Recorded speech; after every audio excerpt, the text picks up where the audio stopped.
Urban FM 104.5. Urban FM 104.5.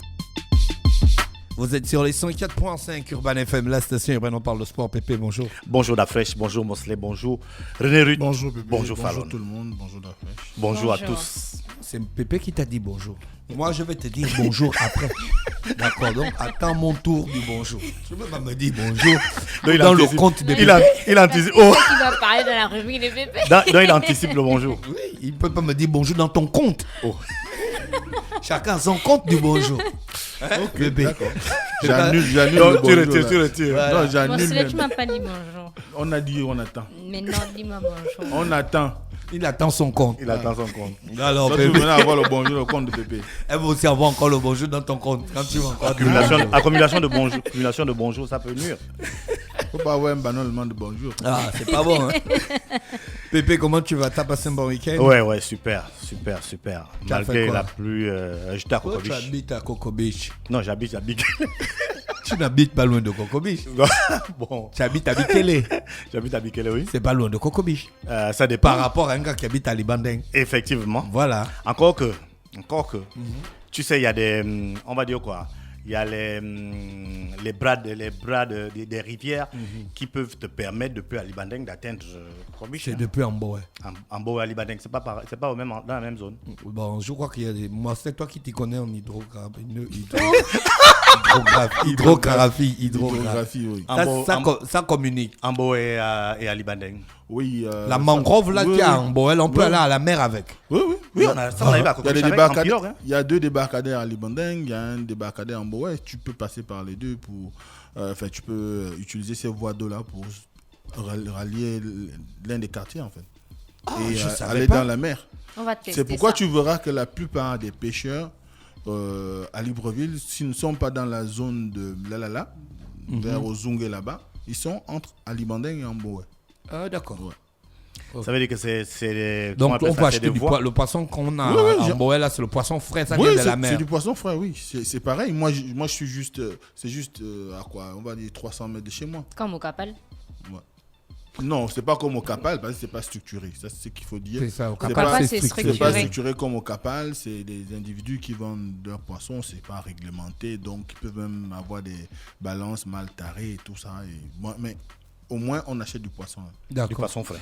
Pépé, donc tu es à Coco Beach. J'étais à Kokobiche. Coco Bichois. Bien sûr. Tu as vu le géant, l'homme le plus grand du Gabon.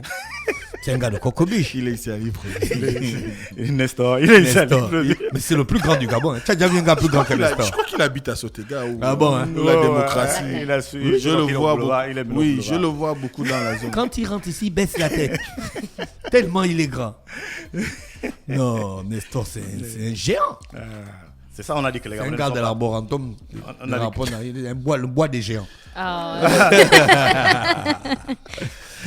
Pépé, alors, on parle de sport. On parle de sport et René Ruth l'introduisait bien. Ouais. On parle du nouveau sélectionneur national Des Panthères. handball. D'accord. Parce qu'aujourd'hui, lorsqu'on parle de Panthères, on a l'impression qu'on ne parle que de football.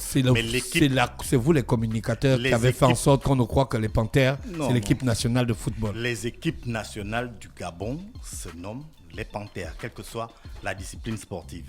Après, comme le football, c'est le sport Qu'on a décidé que c'est le dont on sport parle roi. le plus.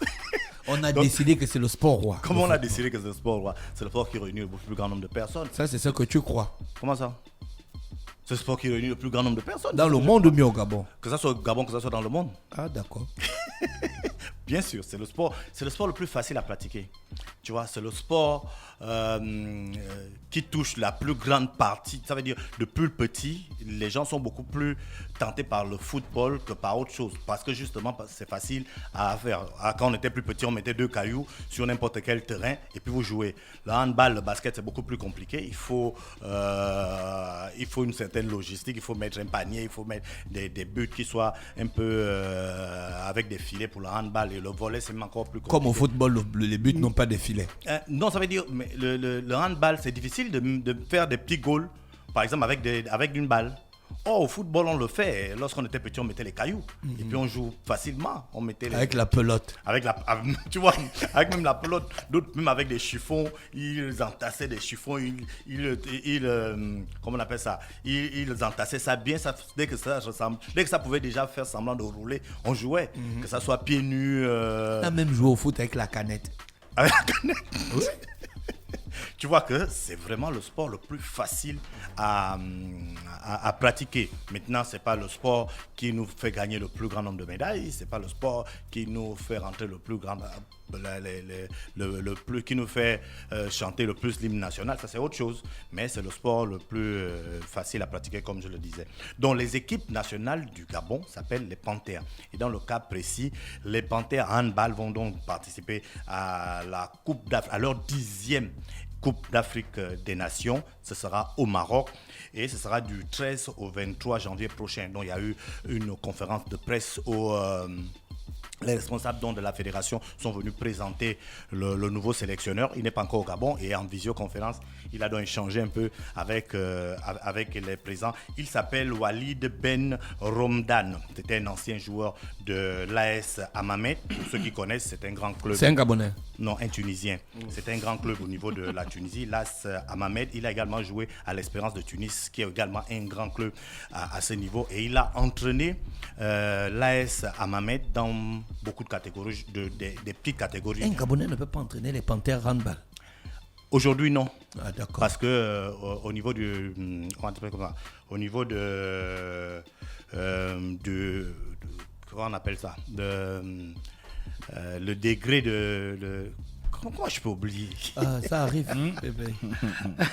Je veux dire, pour entraîner, il faut que tu aies un certain niveau. Et c'est ce niveau-là que aujourd'hui les Gabonais n'ont pas. Lui, là, par exemple, le 3e niveau animateur sportif handball, pour entraîner une équipe nationale, pour participer à une Coupe d'Afrique des Nations, il faut avoir cette catégorie, il faut avoir ce diplôme. Maintenant, on ne l'a pas. Donc, son adjoint, ce sera un Gabonais, Jean-Pierre Etougué, qui est le coach du Stade Mandji. Il sera avec lui pour... le coach du Stade Mandji handball. Le coach du Stade Mandji handball. On parle de handball, donc tous les clubs qu'on va citer là, c'est vraiment section handball. D'accord. Voilà. Donc, ce sera son adjoint et ils ont déjà mis en place un programme de préparation. Ce programme de préparation va débuter ici à Libreville et à Port-Gentil. Il y aura un regroupement d'un certain nombre de joueurs. Ces joueurs vont être regardés par les techniciens, le staff technique qui sera donc ici, notamment avec le coach adjoint qui est donc Jean-Pierre Touguet, comme je le disais. Ils vont superviser donc ces joueurs et ils pourront voir l'évolution des uns et des autres. Donc il y a une liste de 20 joueurs qui est déjà qui est sortie et au fur et à mesure que les regroupements vont se passer, ils vont diminuer les joueurs pour amener le nombre précis. Donc on connaît ceux qui sont en Europe, ils sont au nombre de 11. Il y a Gervela Rémi, pour ceux qui avaient suivi la Coupe d'Afrique des Nations de handball ici à Libreville. C'était nos expatriés, nos binationaux qui étaient ici, qui avaient accompagné l'équipe nationale. Donc il y a Gervela Rémi, il y a Aura Sterentil, lui c'est un ancien du pays. Il y a Tabanke Chérubin, il y a Obian Yannick, le capitaine, il y a Nguema Abogué Yves, il y a Mour Nguema Willy, il y a La Critique René, il y a Griveau Edan David, il y a Geoffra Alix, il y a Clémencia Samuel et il y a Ségarel Fabien. Ce sont des femmes? Non, ils sont des hommes. Il y a beaucoup qui ont des noms un peu. Moi, je crois que c'était une équipe féminine.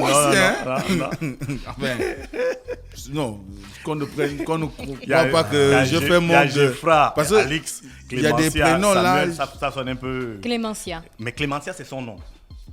Clémencia, c'est le nom. Donc, tu veux dire qu'un homme ne peut pas s'appeler Natacha? C'est pas ça que j'ai dit.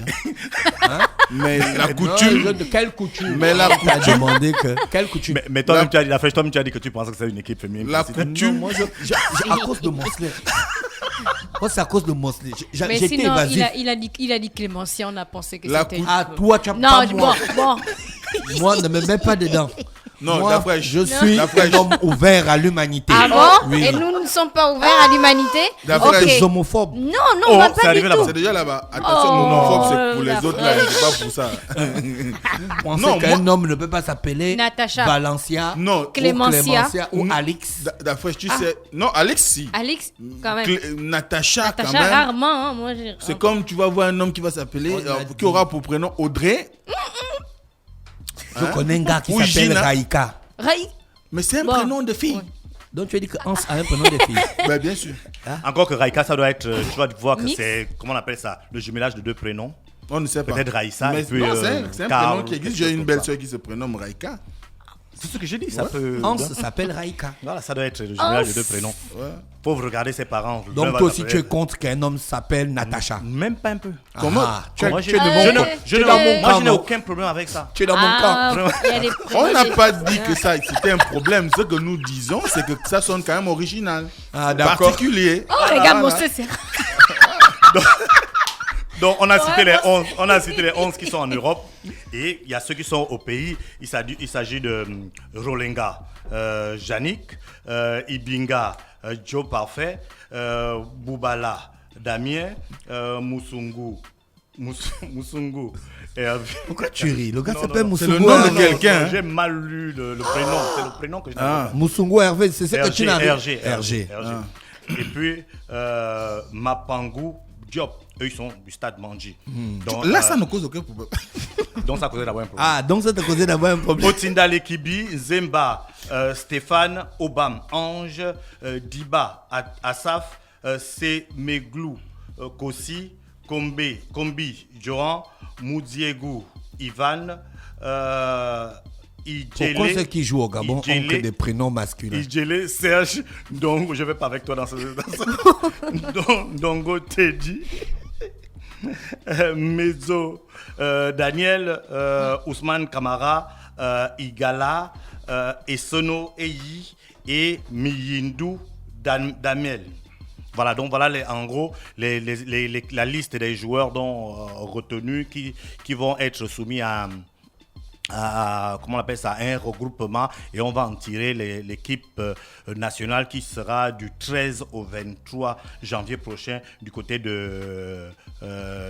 Maroc pour participer à la 10e pour participer à la 10e pour la 10e fois à la Coupe d'Afrique des Nations du Gabon. Il faut noter que la Coupe d'Afrique des Nations de handball sera à sa 25e édition et le Gabon aura pour objectif, et c'est l'objectif qu'on a demandé au nouveau sélectionneur national, de qualifier le Gabon pour la Coupe du Monde. La Coupe du Monde de handball. Donc c'est un objectif assez important. Pour participer à la Coupe du Monde de handball, il faut être dans les 5 premiers. Il y a 10 participants. Donc si le Gabon se retrouve parmi les 5 premiers, le sélectionneur national aura atteint son objectif, qui est de qualifier le Gabon pour la Coupe d'Afrique, pour la Coupe du Monde. Et après cela, son contrat pourra être revu peut-être maintenant pour que ça soit à long terme. Mais dans tous les cas, pour l'instant, c'est juste un contrat à objectif. Et l'objectif, c'est la qualification du Gabon pour la Coupe du Monde, ce qui sera vraiment une bonne chose pour le Gabon, qui passe des moments, pour le public gabonais qui n'a pas souvent la possibilité de voir ses équipes nationales dans des grandes compétitions internationales. On parle également de boxe. La boxe. Qui boxe? La boxe, la ligue de boxe de l'Estuaire qui a débuté ses activités.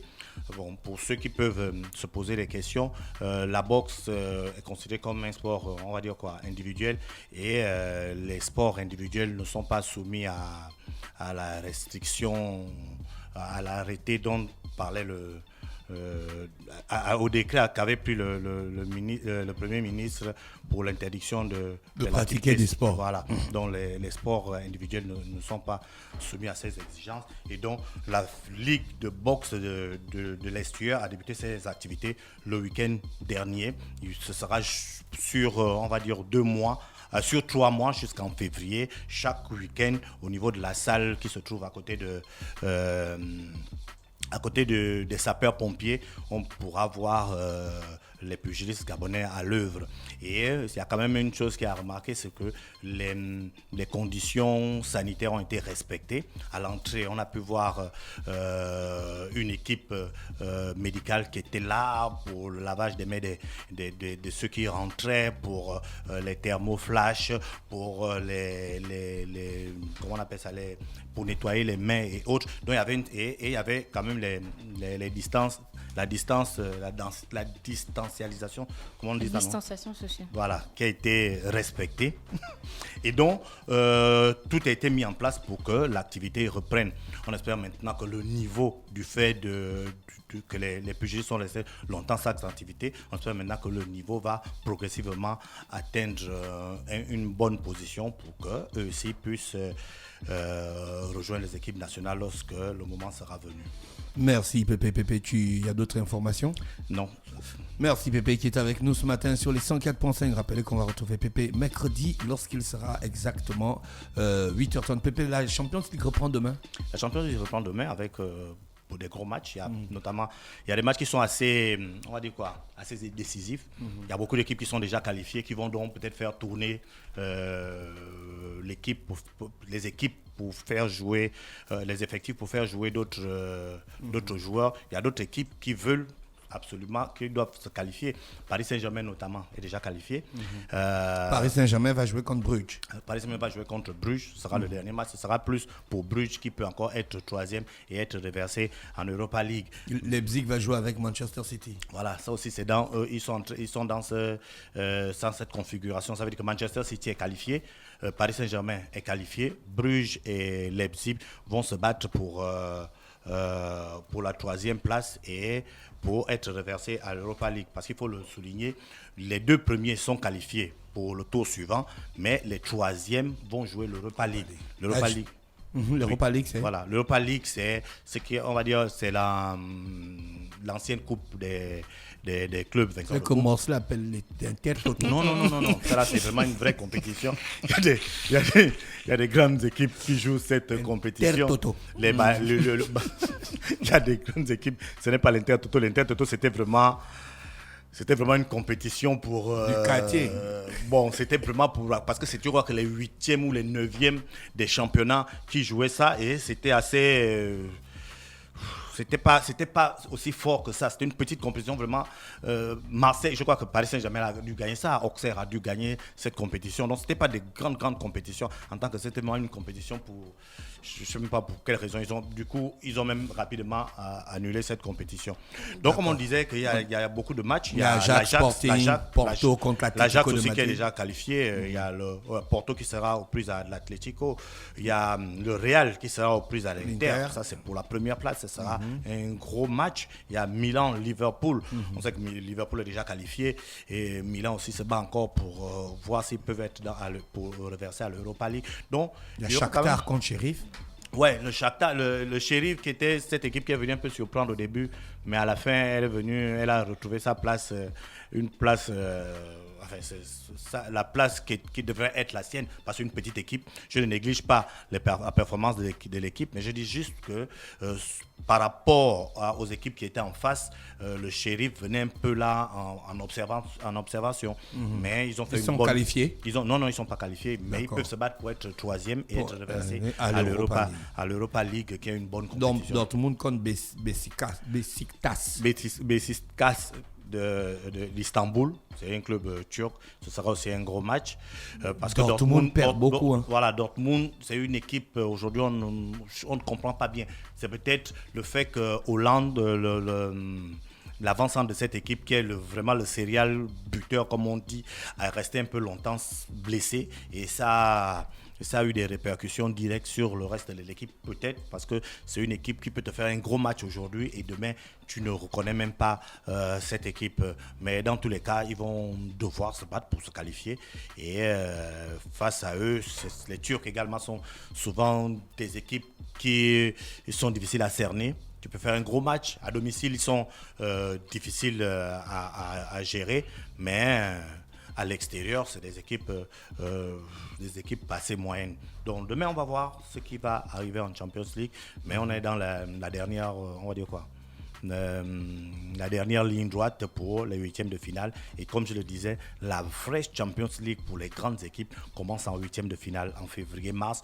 Là, tu vas voir les équipes qui étaient moyennes lors des phases de poule révéler vraiment leur niveau parce que là ce sera élimination directe. Tu as 2 matchs, tu perds les 2 matchs, tu restes, il y a plus de, on ne te reverse même nulle part, tu es déjà éliminé. Donc tu as une possibilité quand tu es en phase de groupe d'être reversé en Europa League, mais lorsque tu arrives à partir des huitièmes de finale, c'est fini. Donc, et là on va voir des grandes équipes et c'est à ce niveau-là que des joueurs comme les Cristiano Ronaldo, les Messi arrivent à se surmonter et montrer qu'ils sont vraiment de très très très grands joueurs. Merci Pépé avec nous ce matin. Oui. Il y avait une question. Ah d'accord. Parce qu'il semblerait, je ne sais pas si c'est confirmé, mais il semblerait que désormais les clubs de football devraient avoir une cagnotte de 30 millions pour participer au championnat. Je l'ai vu aussi. On est encore dans lors des dernières assises, il y a eu plusieurs résolutions dans ce sens. Ce qui est sûr, c'est que personne ne commencera le championnat sans avoir quelque chose dans son compte. C'est clair. Ça, c'est ce qui a été pris. Maintenant, au niveau de la somme, ça va être de manière officielle. C'est pas encore. Oui, c'est pourquoi je dis, lorsque j'ai vu, moi aussi j'ai lu 30 millions, je pense que 30 millions c'est insuffisant. C'est très insuffisant. C'est suffisant. Ce n'est même pas 2 mois de salaire pour les... C'est pas 2 mois de salaire pour les joueurs. 30 millions. Parce qu'un joueur au minimum, c'est quoi, 200 000, non? Oui, ils sont partis 250 000. Voilà.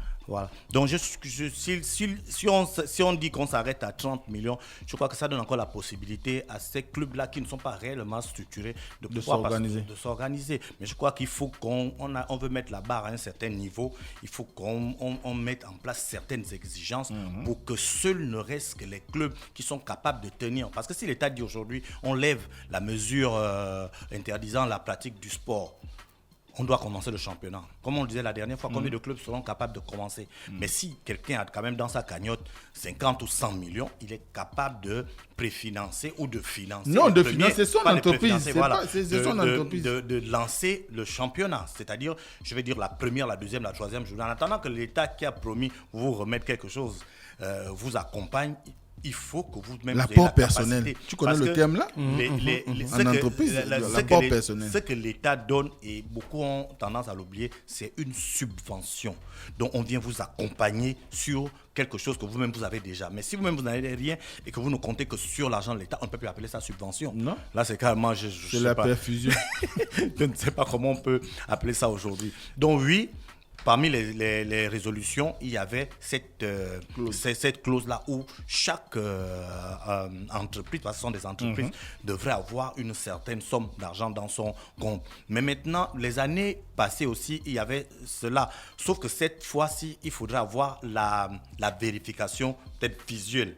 Voir réellement que ton compte a de l'argent. À telle banque, on est allé vérifier le dépôt est là. Si c'est juste garanti. Dire que non, voilà, les gens peuvent s'arranger avec les banques. Je ne dis pas que les banques sont des... Mais les gens peuvent s'arranger et puis montrer que ton compte est crédité. Mais moi, il faudrait une véritable vérification. Une pièce comptable qui montre que tu as réellement cet argent et que cet argent est disponible depuis tel ou tel niveau et qu'elle peut être disponible au club. Parce que si c'est ça, on va retomber dans les mêmes travers. D'accord. Merci Pépé qui parle du pognon du football. Ce matin, dans le Da Fresh Monde.